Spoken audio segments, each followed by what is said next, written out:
भारत की शदीद मुखालफत और लॉबिंग के बावजूद एशियन क्रिकेट काउंसिल का इजलास ढाका में मुनाकिद हुआ है और एशियन क्रिकेट काउंसिल ने एशिया कप सितंबर में करवाने का उसूली फैसला किया है। शेड्यूल के हवाले से भारतीय बोर्ड ने वक्त मांग लिया है। पीसीबी और एसीसी सरबराह मोहसिन नकवी ने कहा है कि सब रुकन ममालिक ने इत्तेफाक किया कि एसीसी को सियासत से दूर रखेंगे। पूरी दुनिया में सफारती पसपाई के बाद भारत को एशिया कप और एशियन क्रिकेट काउंसिल के इजलास में भी सुबकी और तन्हाई का सामना करना पड़ गया। भारत की भरपूर मुखालफत के बाद पहले एशियन क्रिकेट काउंसिल का इजलास हुआ और फिर एशिया कप के हवाले से ग्रीन सिग्नल भी मिल गया। पीसीबी और एसीसी के सरबराह मोहसिन नकवी ने कहा कि तमाम 25 मेंबर ममालिक ने इजलास में शिरकत की।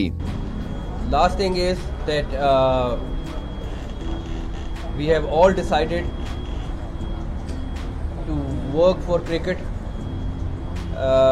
None of us wants politics inside any of our organizations, and it was a very good meeting in a very good atmosphere, and I hope we will continue meetings like this in future also. Mohsin Naqvi ने कहा कि Asia cup के हवाले से जल्द ऐलान होगा। That will also be announced soon.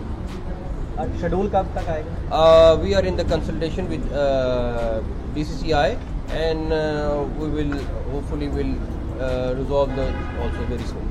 ज़राए के मुताबिक एशिया कप 8 से 28 सितंबर तक यूएई में मुनक्किद करने का फैसला किया गया है। भारतीय क्रिकेट बोर्ड अपनी हुकूमत से इजाज़त के बाद शेड्यूल और पाकिस्तान के खिलाफ मैच के हवाले से फैसला करेगा।